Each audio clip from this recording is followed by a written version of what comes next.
Hey my YouTube family, welcome back to new blog. Hope करती हूँ हमेशा की तरह आप सभी बहुत अच्छे होंगे। भगवान शिव की कृपा से हम सभी बहुत अच्छे हैं। तो फ्रेंड्स, आज है डे 22, दिन है आज थर्सडे और समय होने को जा रहा है सुबह 10:10।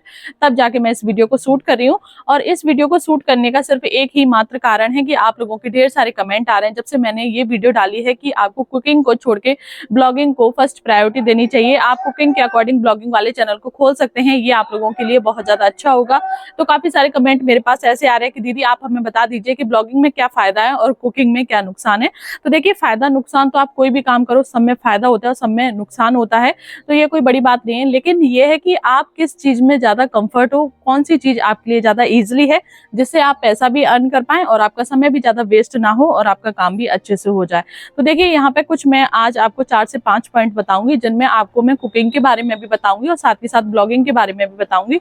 अब देखिए, जिन लोगों के पहले से कुकिंग के चैनल है तो वो भी मेरे पास कमेंट कर रही हैं कि दीदी अब हमारे पास कुकिंग के चैनल है, उन पे 400 सब्सक्राइबर है, 500 सब्सक्राइबर है, तो उस चैनल को हम क्या करें, चलाएं या फिर बंद कर दें। तो देखिए, उन लोगों के लिए मैं यहाँ पे यही कहना चाहूंगी कि अगर आपके चैनल पर अच्छे व्यूज आ रहे हैं और 400-500 सब्सक्राइबर हैं तो आप उस चैनल को ना हटाइए, उस चैनल पे काम करिए।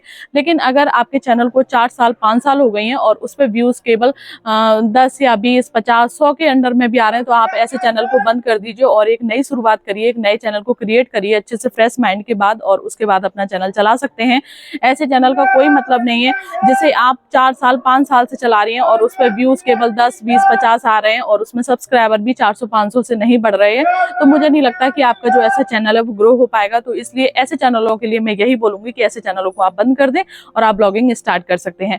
लेकिन काफी सारे चैनल ऐसे भी हैं जिन पर 10,000 20,000 व्यूज आ रहे हैं और वो बोल रही हैं कि दीदी हमारे चैनल पर 10,000 व्यूज हैं तो हम क्या करें, चैनल को चलाएं या फिर बंद कर दें, हमारा कुकिंग चैनल है। तो देखिए, ऐसे चैनलों को बिल्कुल भी बंद नहीं करना चाहिए, लेकिन ऐसे चैनलों को आप थोड़ा सा अपडेट कर सकते हैं। अब आपको अपडेट कैसे करना है ये मैं आपको बता देती हूँ कि आपका जो कुकिंग चैनल है उसे आप धीरे धीरे करके ब्लॉगिंग में ले आइए, एक साथ कन्वर्ट नहीं करना है। मैंने आपको कई वीडियो में बताया है कि आज आप कुकिंग की वीडियो डालिए और कल से आप उस पर ब्लॉगिंग करने लगे, ऐसा आपका चैनल पूरी तरीके से डेड हो जाएगा।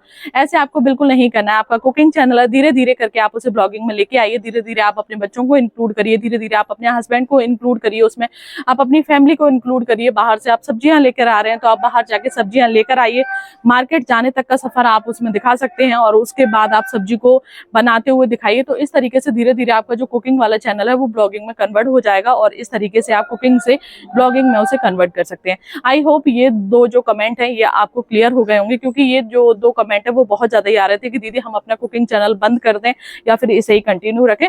तो इस वीडियो को ध्यान से देखिएगा, अगर अच्छे खासे व्यूज आ रहे हैं तो बिल्कुल बंद करने की जरूरत नहीं है, उसे थोड़ा सा अपडेट कर दीजिए। और 4-5 साल हो गए काम करते करते उसमें व्यूज नहीं आ रहे तो ऐसे चैनलों को डेफिनेटली बंद कर देना चाहिए और एक नई शुरुआत कर देनी चाहिए। अब चलिए मैं आपको बता देती हूँ कि ब्लॉगिंग के क्या फायदे हैं और कुकिंग के क्या नुकसान है। मैं ये भी नहीं कहूंगी नुकसान है, फायदे नुकसान दोनों चीजों में होते हैं। लेकिन जो चीज मुझे फील हो रही है, कुकिंग वाला जब मेरे पास चैनल था तो मुझे क्या क्या प्रॉब्लम में आई और आज जब ब्लॉगिंग वाला चैनल तो इसके साथ मैं कितनी ज्यादा खुश हूँ, तो बस इसी एक्सपीरियंस को मैं आप लोगों के साथ शेयर कर रही हूँ। तो फ्रेंड्स, आज मेरी तबीयत थोड़ी सी खराब है तो जो मेरी आवाज है वो हल्की सी डिस्टर्ब आ रही होगी, तो प्लीज आप इसे अवॉइड कर देना। चलिए बढ़ते हैं पॉइंट की तरफ। तो मेरा जो फर्स्ट पॉइंट है वो ये है कि अगर आप एक ब्लॉगिंग चैनल खोलते हैं तो स्टार्टिंग में सिर्फ आपको एक फोन की जरूरत पड़ेगी, एक फोन से ही आप अपनी ब्लॉगिंग स्टार्ट कर सकते हैं। लेकिन इसी की जगह अगर आप एक कुकिंग चैनल खोलते हैं तो इसमें आपको फोन के साथ साथ स्टार्टिंग में ही काफी सारी चीजों की जरूरत पड़ेगी, जैसे कि आपको अच्छे बर्तनों की जरूरत पड़ेगी, अच्छी गैस की जरूरत पड़ेगी, आपको अच्छी लाइटिंग की जरूरत पड़ेगी और आपको एक अच्छे माइक की जरूरत पड़ेगी। जब तक आप लाइट में चीजों को अच्छे से दिखाएंगे नहीं, लोग आपकी रेसिपी को नहीं देखेंगे, और जब तक आप क्लियर आवाज में अपनी बातें लोगों तक नहीं पहुंचाएंगे, लोग आपकी वीडियो को पसंद नहीं करेंगे बिल्कुल भी। आज इस टाइम पर यूट्यूब पर इतना ज्यादा कॉम्पिटिशन है, मैं क्या आप लोग भी जानते हैं, यूट्यूब आप भी चलाते हैं, कि अगर एक जगह एक नॉर्मल हाउसवाइफ किसी रेसिपी को शूट कर रही है और एक जगह जो ट्रेंड शेफ हैं वो लोग अपनी रेसिपी को बना रहे हैं, तो बताइए इस बीच में हमारी जो रेसिपी है वो कैसे चलेंगी। लेकिन अगर आप ब्लॉगिंग का चैनल खोलते हैं तो हर किसी की लाइफ स्टाइल एक जैसी नहीं होती है। अगर आप एक साधारण जीवन भी व्यतीत कर रहे हैं तो आप वहां पे ब्लॉगिंग में अपने साधारण जीवन को दिखा सकते हैं और उस जीवन को भी लोग पसंद करेंगे, उस लाइफ को भी लोग पसंद करेंगे कि आप किस तरीके से रह रहे हैं, किस तरीके से सिखा रहे हैं, किस तरीके से आप अपने बच्चों को पढ़ा रहे हैं। तो फर्स्ट पॉइंट मेरा ये है कि अगर आप ब्लॉगिंग चैनल खोल रहे हैं तो इसमें ज़्यादा तामझाम की ज़रूरत नहीं है, सिर्फ एक फ़ोन से ही आपका काम चल जाएगा। लेकिन अगर आप कुकिंग स्टार्ट कर रहे हैं तो यहाँ पे आपको काफ़ी सारी चीज़ों की ज़रूरत स्टार्टिंग में ही पड़ सकती है। चलिए बढ़ते हैं सेकंड पॉइंट की तरफ। और सेकंड पॉइंट मेरा यह है कि अगर आप एक ब्लॉगिंग चैनल खोल रहे हैं तो यहाँ पे आपकी टाइम की वेस्टेज बिल्कुल नहीं है। और यदि आप कुकिंग चैनल खोल रहे हैं तो यहाँ पे आपका टाइम बहुत ज़्यादा वेस्ट होता है, क्योंकि अगर आप एक ब्लॉगिंग चैनल खोल रहे हैं तो यहाँ पर साथ साथ में आपके घर के काम भी हो जाते हैं और उसी में आपकी ब्लॉगिंग भी शूट हो जाती है कि आज मैंने साफ सफाई की, आज मैंने ये खाना बनाया, आज बच्चे स्कूल से आ गए, आज हस्बैंड चले गए। तो इस दौरान आपकी टाइम की वेस्टेज बिल्कुल नहीं है। और अगर आप कुकिंग चैनल खोल रहे हैं तो उसमें आप पर डे दाल चावल नहीं दिखा सकते, हर रोज ही आपको एक नई रेसिपी दिखानी पड़ेगी, जिसके चक्कर में आपको घर का खाना बनाना ही बनाना है। साथ ही साथ आपको रेसिपी के लिए भी अलग से टाइम निकालना पड़ेगा और इस बीच में जो आपका टाइम है वो बहुत ज़्यादा वेस्ट हो जाता है। पहले तो 24 घंटे में से 10 घंटे आपको घर के काम करने हैं और उसके बावजूद कम से कम 4 घंटे आपको अपनी रेसिपी के लिए निकालने हैं और फिर उसके बाद 4 घंटे उसे एडिट करने के लिए निकालने हैं। तो मुझे लगता है कि कुकिंग के अकॉर्डिंग इसलिए भी ब्लॉगिंग वाले चैनल ज़्यादा अच्छे हैं। थर्ड पॉइंट मेरा ये है कि ब्लॉगिंग चैनल में एडिटिंग बिल्कुल भी नहीं है। काफ़ी सारे कमेंट मेरे पास ऐसे आते हैं कि दीदी हमें एडिटिंग नहीं आती, आप किस ऐप से एडिटिंग करती हैं, आप किस ऐप से अपना जो थंबनेल बनाती हैं। तो अगर आप एक ब्लॉगिंग चैनल खोल रही हैं तो इसमें एडिटिंग बिल्कुल नहीं है, लेकिन अगर आप एक कुकिंग चैनल खोल रही हैं तो इसके लिए आपको एडिटिंग थोड़ी बहुत तो आनी चाहिए। लेकिन अगर आप ब्लॉगिंग चैनल खोल रही हैं तो आप क्लिप्स को जस्ट ऐड ही कर देंगी, तब भी आप जो सारा दिन क्या दिखा रही हैं वो लोगों तक पहुँच जाएगा। लेकिन अगर आप एक कुकिंग चैनल बना रही हैं और आप एक कुकिंग वीडियो बना रही हैं तो वहां पे आपको प्रॉपर एडिटिंग सीखनी ही पड़ेगी, क्योंकि आप सारी चीज़ें तो बताएंगी नहीं कि वहां पे सिर्फ आपको 10 मिनट में ही आपकी जो पूरी रेसिपी है उसको दिखाना है। और आपकी जो वीडियो बन रही है, सब्जी बनकर हमारी तैयार हो रही है, वो सब्जी बनकर तैयार हो रही है 1 घंटे में, तो आप 1 घंटे की तो वीडियो डालेंगे नहीं। जैसे कि आप सोच लीजिए कि अगर आपने खोए की बर्फी बनाई तो एक खोए को बनने में ही कम से कम आधे से पौन घंटा लग जाता है। तो आप आधे जो पौन घंटा है, पौन घंटे में रबड़ी औटते हुए थोड़ी ना उसमें दिखाएंगे। और अगर आप ब्लॉगिंग चैनल कर रही है तो उसमें अगर आप थोड़ा दिखा देंगे, हाँ अभी ये हमने कढ़ाई में दूध डाला, अब हम इसमें खोआ औट रहे हैं, अब थोड़ी देर बाद हमारा खोआ बन गया, ये बर्फी बन गई। तो इस चक्कर में भी मुझे ब्लॉगिंग चैनल ज़्यादा अच्छे लगते हैं। देखिए हम नॉर्मल हाउस वाइफ है, मिडिल क्लास फैमिली है, तो यहाँ पे हमें लगता है कि हमारा ज़्यादा टाइम भी नहीं जाए और हमारा जो चैनल है वो ग्रो हो जाए और हमारी अच्छी खासी अर्निंग भी स्टार्ट हो जाए। तो थर्ड पॉइंट मुझे ये भी लगता है कि ब्लॉगिंग चैनल में एडिटिंग की ज़रूरत नहीं पड़ती है बहुत ज़्यादा, लेकिन कुकिंग वाले चैनल में बहुत ज़्यादा एडिटिंग की ज़रूरत पड़ती है। और पहले आपका रेसिपी शूट करने में टाइम जाता है और दूसरा आपका टाइम जाता है वीडियो एडिटिंग में। चलिए बढ़ते हैं 4 पॉइंट की तरफ। और यहाँ पे जो मेरा 4th पॉइंट है वो ये है कि ब्लॉगिंग चैनल में आपको एक भी पैसा इन्वेस्ट करने की ज़रूरत नहीं है, सिर्फ आपके पास एक फ़ोन होना चाहिए और आपकी ब्लॉगिंग स्टार्ट हो जाएगी। लेकिन अगर आप एक कुकिंग चैनल खोल रहे हैं तो यहाँ पर पहले आपको पैसा इन्वेस्ट करना पड़ेगा, उसके बाद ही आप अर्न कर सकते हैं। क्योंकि जब आप बाजार से राशन लेकर नहीं आएंगे, जब तक आप बाजार से चीज़ों को खरीद कर नहीं लेकर आएंगे तो आप बनाएंगे क्या, और जब आप चीज़ों को खरीद कर लाएंगे तो उसमें आपका पैसा लगेगा। तो ऐसा पैसा कमाना किस बात का कि पहले आप उसमें पैसा लगाओ और उसके बाद आप उससे पैसा कमाओ। हर किसी के पास इतना पैसा नहीं होता कि वो स्टार्टिंग में इन्वेस्ट कर दे, लेकिन ब्लॉगिंग में ऐसा बिल्कुल नहीं है। आपके पास एक फ़ोन होना चाहिए और आज की डेट में मेरा तो मानना ये है कि हर एक हाउस वाइफ के पास एक स्मार्टफोन तो होता ही है।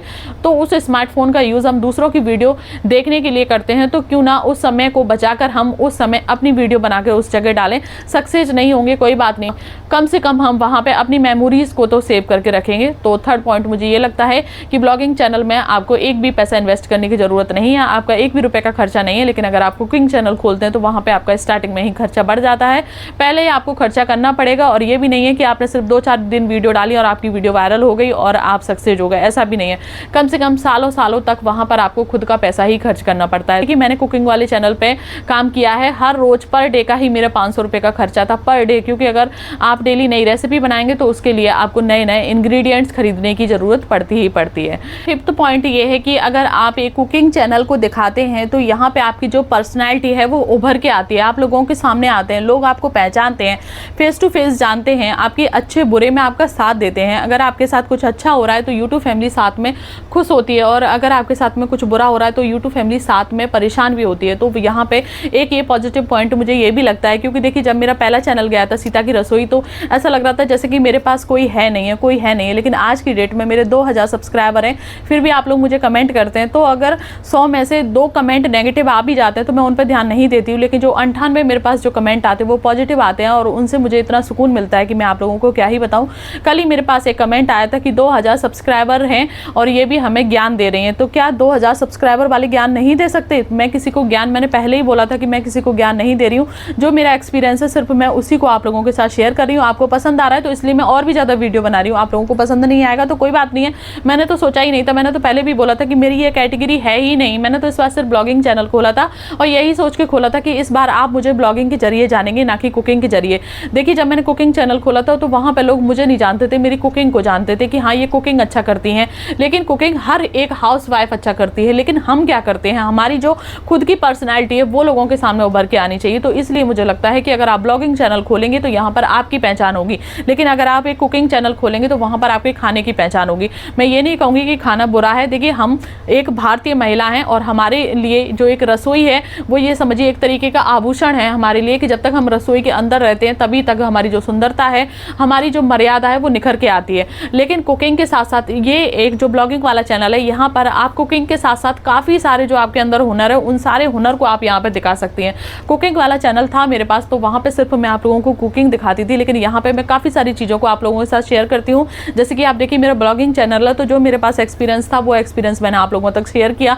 साथ ही साथ मैं मेहंदी लगाती हूँ, मुझे पेंटिंग बहुत अच्छी आती है, तो मैं सारी चीज़ें, मैं खाना भी अच्छा बनाती हूँ तो मैं खाने की जो रेसिपी होती है उन्हें भी मैं शेयर करती हूँ। मैं जो पेंटिंग्स बनाती हूँ उनकी रेसिपी उनको भी मैं आप लोगों के साथ शेयर करती हूँ। जो मेरी लाइफ स्टाइल है, जो मेरी फैमिली है, मायके वाली, ससुराल वाली, मेरे हस्बैंड, मेरे बच्चे, सब चीज़ें मैं आप लोगों के साथ शेयर करती हूँ। जब मेरा चैनल डिलीट हुआ था आप लोग बार बार बोल रहे थे दीदी वीडियो बनाओ, दीदी वीडियो बनाओ, मैंने वीडियो बनाई तो उसमें भी मैं थोड़ा सा इमोशनल हो गई थी, तो आपके इतने ज़्यादा कमेंट आ रहे थे। और अभी भी रिसेंटली ही मेरी एक वीडियो वायरल हो रही है, जो सबसे फर्स्ट वीडियो मैंने बनाई थी कि मेरा किस तरीके से यूट्यूब चैनल डिलीट हुआ, तो वो वीडियो मेरी अब जाके वायरल हो रही है 4 महीने बाद। तो देखिए, यूट्यूब पे जाके कुछ नहीं पता कि कब किसके साथ क्या हो जाए और कब कौन उठ जाए। तो मुझे यही लगता है कि अगर आप एक ब्लॉगिंग चैनल खोलते हैं तो आप अपनी बातें सामने वाले तक रख सकते हैं। काफ़ी सारे यूट्यूब पे आपने देखा होगा कि अभी अभी ऐसे मुद्दे चल रहे हैं जो लोगों के घर में चल रहे हैं, लड़ाई हो गई, झगड़ा हो गया, लोग किससे कहें, कोई किसी की मदद नहीं कर रहा है। लेकिन यूट्यूब एक ऐसा प्लेटफॉर्म है, अगर आपके साथ कुछ गलत भी होता है तो आप उसे यूट्यूब के जरिए बता सकते हैं लोगों को। अगर लोग आपकी मदद नहीं करेंगे तो कम से कम आपको तसल्ली तो देंगे। तो ये चीज़ मुझे बहुत ज़्यादा अच्छी लगती है कुकिंग के अकॉर्डिंग, कि कुकिंग में लोग आपके सिर्फ हुनर को जानेंगे और यहाँ पे लोग आपको पहचानेंगे, आपकी क्वालिटीज़ को पहचानेंगे, आपके नेचर को पहचानेंगे। तो ये सारी चीज़ें मुझे ज़्यादा अच्छी लगती हैं। अब आपकी चॉइस है, आप देख लीजिए। मैं तो हमेशा की तरह आप लोगों से यही कहूँगी कि जो भी आपके कमेंट रहते हैं तो प्लीज़ आप कमेंटों को करते रहा करिए। मैं पढ़ती हूँ लेकिन जवाब देने में थोड़ा सा लेट हो जाती हूँ। सभी लोगों को पता है कि मैं यहाँ पर अकेली रहती हूँ, सास ससुर नहीं रहते हैं, हस्बैंड और मेरे दोनों बच्चे, तो किसी दूसरे का सपोर्ट नहीं है। सासू माँ अभी बीच में आई थी तो मेरी थोड़ी बहुत हेल्प हो जाती थी, वीडियो बनाने में थोड़ा सा लेट हो जाता है, तो प्लीज़ आप लोग थोड़ा सा एडजस्ट कर लीजिए। तो ठीक है, आप लोग अपने कमेंट ऐसे ही करते रहा करें। जब आप लोगों के कमेंट आते हैं मैं उन कमेंटों को पढ़ती हूँ तो उनसे मुझे पता चल जाता है कि आप लोगों को किस तरीके की वीडियो चाहिए रहती हैं। तो ठीक है, फिर अब ये वीडियो बहुत ज़्यादा बड़ी हो रही है और आज मेरी तबीयत बिल्कुल सही नहीं थी, लेकिन आप लोगों को वीडियो तो बनानी ही थी। और मैं अक्सर यही कहती हूँ कि देखिए, तबीयत खराब हो, कुछ भी खराब हो, अगर आप ज़्यादा वीडियो नहीं बना पा रहे तो एक जगह बैठ के बना दीजिए, बोलना ही तो है। अब जितना आज मैं बोली इतना तो मुझे पूरे दिन बच्चों के साथ बोलना ही है। तो आप वीडियो को स्किप ना करिए, बड़ी मत बनाइए, छोटी बनाइए, कुछ इनफैक्ट कुछ तो आप मैसेज दीजिए कि आपके साथ में क्या हो रहा है, क्या नहीं हो रहा। शांत मत बैठिए। अगर देखिए मैं लेटी रहती तो मैं लेटी रहती, क्या हो जाता, लेकिन अगर आप लोगों की वीडियो बना दी तो आप लोगों तक पहुंच जाएगी। अगर ये वीडियो 100 लोगों ने भी देखी और 100 में से अगर 10 लोगों ने भी इस बात पर अमल किया तो मेरे लिए ये बहुत ही बड़ी बात होगी। तो ठीक है, फिर फ्रेंड्स, इस वीडियो को मैं यहीं पे एंड करती हूँ। वीडियो जरा भी पसंद आ गई हो तो प्लीज़ वीडियो को एक लाइक जरूर से कर दिया करें। लाइक करने में किसी का कुछ भी नहीं जाता, बस थोड़ा सा अच्छा लगने लगता है कि चलो ये वीडियो मैंने बनाई तो आप लोगों को पसंद आ रही है। तो ठीक है, फिर मिलती हूँ नेक्स्ट वीडियो में, नेक्स्ट ब्लॉग में। तब तक के लिए bye bye, take care all of you. जय हिंद, जय भारत, हर हर महादेव।